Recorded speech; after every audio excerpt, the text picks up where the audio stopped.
आज का टॉपिक रहेगा आपका रेशियो एंड प्रपोर्शन, जिसको बोलते हैं अनुपात और समानुपात।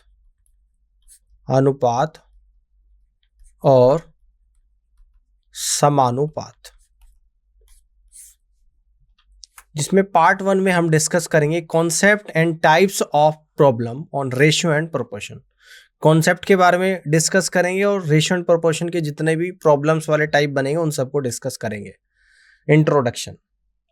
In everyday life, they help scale recipes, determine discounts, mix solutions, and compare quantities efficiently. Whether adjusting recipes, serving size, or comparing prices, ratio and proportion are essential tools for practical mathematics. Clear है?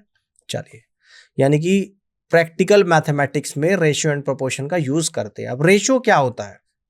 Ratio is a comparison between two quantities, typically express as A:B, या इसको बोलते हैं A अनुपात B, और इसको हम लोग लिख सकते हैं A/B, यानी कि A अनुपात B और A/B दोनों एक ही बात है। और रेशियो में क्या होता है? रेशियो में कंपैरिजन होता है, यानी कि क्वांटिटीज के बीच में कंपैरिजन होता है और सेम टाइप की क्वांटिटी होनी जरूरी है। ठीक है। इट रिप्रेजेंट्स द रिलेशनशिप और relative size between the to values, यानी कि दोनों वैल्यू के बीच में रिलेशन होना चाहिए, सेम टाइप की दोनों ही क्वांटिटी आपकी होनी चाहिए। ठीक है, आगे देखते हैं। तो types of ratio, there are 5 type of ratio. Ratio के 5 प्रकार होते हैं। पहला होता है सिंपल रेशियो, दूसरा होता है कंपाउंड रेशियो, तीसरा होता है डुप्लीकेट रेशियो, चौथा होता है कंटिन्यूड रेशियो, और पांचवा होता है ट्रिप्लीकेट रेशियो। ठीक है, देखते हैं आगे। अब पहले को देख लेते हैं कि सिंपल रेशियो क्या होता है। This is the basic comparison between two quantities. दो क्वांटिटी के बीच में जो बेसिक कंपैरिजन होता है उसको बोलते हैं सिंपल रेशियो। फॉर एग्जाम्पल, कैसे क्वेश्चन आएंगे? If there are 4 red balls and 6 blue balls, the ratio of red balls to blue balls is कितना हो जाएगा? 4:6। और इस रेशियो को सिंप्लीफाई करेंगे, यानी कि इस रेशियो में जो कॉमन टर्म है उसको कैंसिल आउट करेंगे।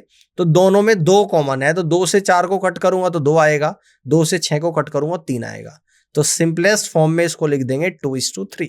ये होता है आप लोगों का सिंपल रेशियो। ठीक है, देखो आप देख सकते हो यहाँ पे रेड बॉल है 4 और 6 ब्लू बॉल है, तो दोनों सेम टाइप की क्वांटिटी है, तो सिंपल रेशियो निकाला 4:6। रेशियो की सिंपलेस्ट फॉर्म करी, यानी कि जो दोनों वैल्यू में कॉमन वैल्यू है उसको कैंसिल आउट करा, जो कि 2 था। तो 2:3 इसकी सिंपल फॉर्म यहां पर निकल कर आएगी। ठीक है, आगे बढ़ते हैं। दूसरा है आपका कंपाउंड रेशियो। आप देखते हैं कि कंपाउंड रेशियो कैसा होता है। ए compound ratio is the result of 2 और मोर रेशियो बीइंग मल्टीप्लाई टुगेदर, है ना। जब 2 या 2 से ज्यादा रेशियो होते हैं उसको कंपाउंड रेशियो बोलते हैं, और उनका आपस में मल्टीप्लाई करते हैं, वही आपका कंपाउंड रेशियो होता है। ठीक है ना। इसके बाद था आपका डुप्लीकेट रेशियो, कि डुप्लीकेट रेशियो क्या होता है। तो duplicate ratio in this type both the antecedent, जिसको ए से रिप्रेजेंट कर रहे हैं, that is numerator, and consequent, जिसको बी से रिप्रेजेंट कर रहे हैं, that is denominator, are multiplied by the same factor, है ना, are multiply the same factor. For example, if the ratio of a to b is 2:3, the duplicate ratio would be क्या हो जाएगा? 4:9। कैसे हो जाएगा? जैसे ये आपका रेशियो दे रखा था A:B = 2:3। अब इसका जब डुप्लीकेट रेशियो निकालेंगे, जो सवाल की डेफिनेशन में दिया है, डुप्लीकेट रेशियो की डेफिनेशन में, कि न्यूमरेटर जो है 2 है, यानी कि इसको न्यूमरेटर 2 कैसे हुआ? क्योंकि बेटा ये आपको 2/3 भी लिख सकते हैं, ये न्यूमरेटर है ऊपर वाला, और नीचे वाला क्या है आपका? डिनोमिनेटर। ये बात समझ में आ गई। तो न्यूमरेटर में सेम वैल्यू से मल्टीप्लाई करेंगे, यानी कि इस 2 में 2 की मल्टीप्लाई और इस 3 में 3 की मल्टीप्लाई, तो रेशियो आएगा आपका 4:9। ये होता है आप लोगों का डुप्लीकेट रेशियो। आगे बढ़ते हैं। Continued ratio. In continued ratio 3 or more quantities are connected in such a way that the ratio of the first to the second is equal to the ratio of the second to the third and so on। ये आपका continue ratio होता है। जब 3 या 3 से ज्यादा quantity दी जाती है वो कंटिन्यू रेशियो होता है। इसमें फर्स्ट को सेकंड से और इक्वल कर देते हैं सेकंड को थर्ड से, ठीक है ना, एंड सो ऑन, इस तरीके से ही चलता रहता है। अब लास्ट है आप लोगों का ट्रिप्लिकेट रेशो। ये क्या होता है? In this type both the antecedent A यानी कि numerator and consequent B are cube, इन दोनों का क्यूब किया जाता है। For example if the ratio of A is to B 2:3 है, यानी कि अगर ए इज टू बी का रेशियो क्या है 2:3 है, तो इस बार क्या करेंगे, इस 2 का भी क्यूब कर देंगे और जी इस 3 का भी क्यूब कर देंगे, तो ये आपका निकल कर आएगा 8:27। तो ये होता है आपका triplicate ratio. The triplicate ratio would be 8:27। All clear? चलिए आगे देखते हैं, बात करते हैं प्रोपोर्शन के बारे में कि प्रोपोर्शन क्या होता है। तो proportion is a mathematical statement that stabilize the equality of two ratio, ठीक है ना। It is represented as a is to b equal to c is to d and signifies that the fraction a is to a upon b is equal to the fraction c is to d। यानी कि अगर a is to b है और equal to c is to d है तो इसको लिख देंगे a upon b equal to c upon d। ये बात मैं ऑलरेडी आप लोगों को बता दिया कि रेशियो और इसको फ्रैक्शन में लिखना है तो दोनों सेम थिंग है, ठीक है ना, दोनों क्या है आपकी सेम थिंग है। क्लियर है? इस बात को मैं ऐसे भी लिख सकता था कि a is to b proportion, ये डबल अनुपात प्रपोर्शन का साइन होता है और c is to d है ना, a is to b equal to c is to d, ये दोनों सेम ही बात है, इसमें कोई डिफरेंस नहीं है। ठीक है, आगे बढ़ते हैं। Types of proportion, there are 5 types of proportion. Proportion के 5 प्रकार होते हैं। पहला होता है डायरेक्ट प्रपोर्शन, दूसरा होता है इनवर्स प्रपोर्शन, तीसरा होता है जॉइंट प्रपोर्शन, चौथा होता है कंटिन्यूड प्रपोर्शन, पांचवा होता है कंपाउंड प्रपोर्शन। बढ़ते हैं आगे। तो पहला देखते हैं कि डायरेक्ट प्रपोर्शन क्या होता है।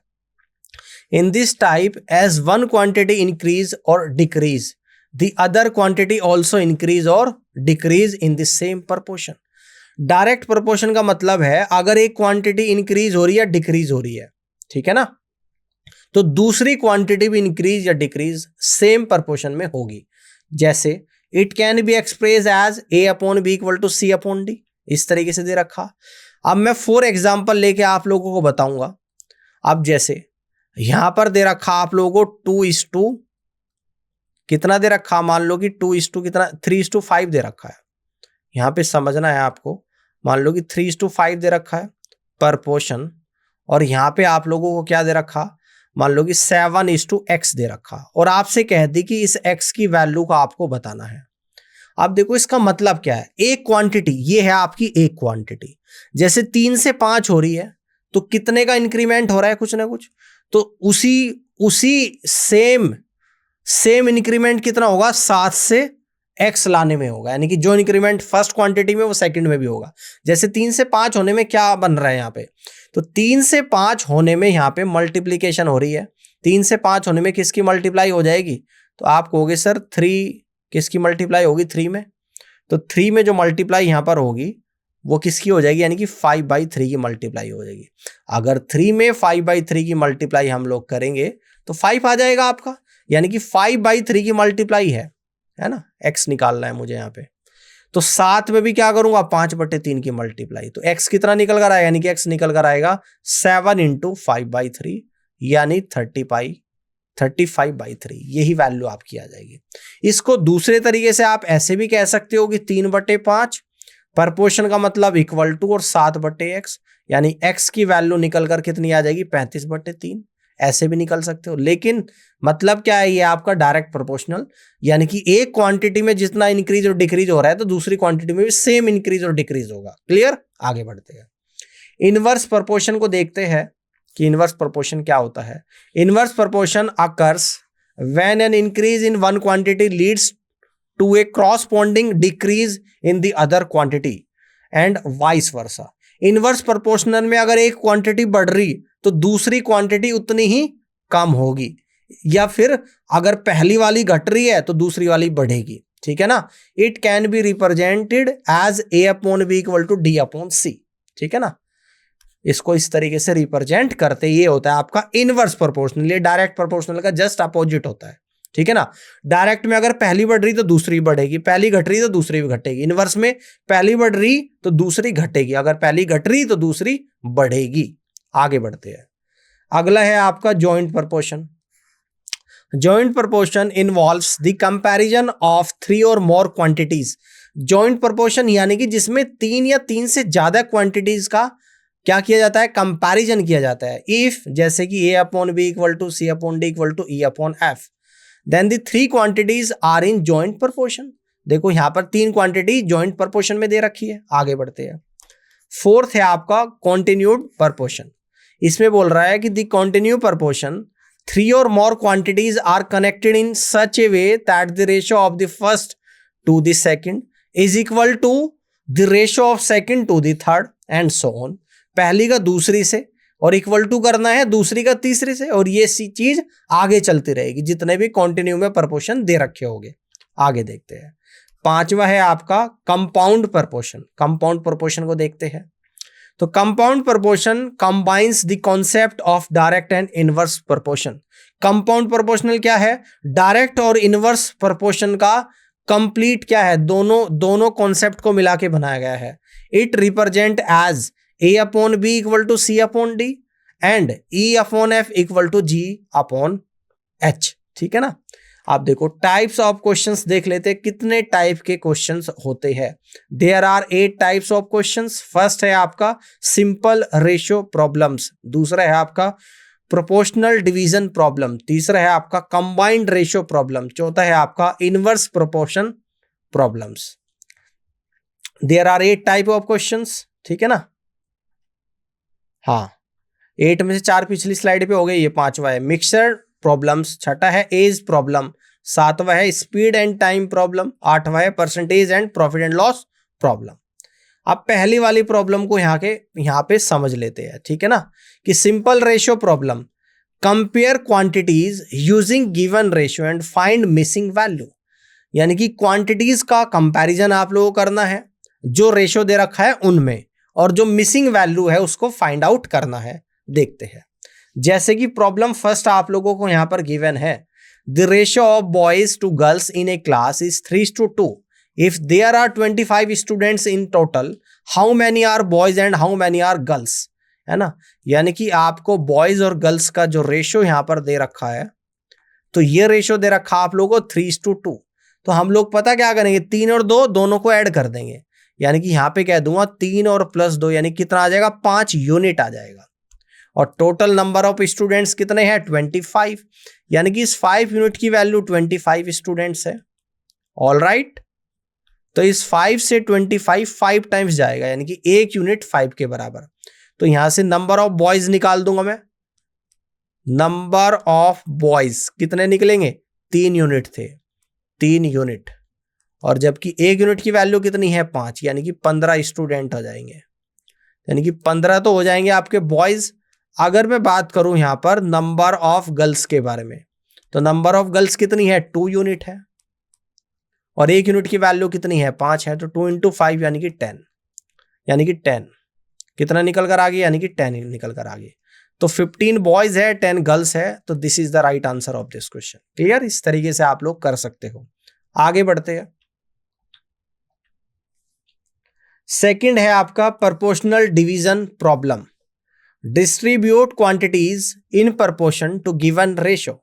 Distribute quantities in proportion to given ratio. ठीक है ना। जैसे प्रॉब्लम आपको दे रखी है, divide 600 rupees among 3 friends in the ratio 2:3:4। यानी कि 600 रुपए को 3 दोस्तों के बीच में 2, 3 और 4 के अनुपात में डिवाइड करना है। अनुपात है आपका 2:3:4। तो इन सबको जोड़ दूंगा, यानी कि 2 + 3 + 4, ये कितना आ गया आपका, 9 यूनिट आ गया। तो इसका मतलब इस 9 यूनिट की वैल्यू जो टोटल अमाउंट है कितना दे रखा, 600 रुपीज दे रखा।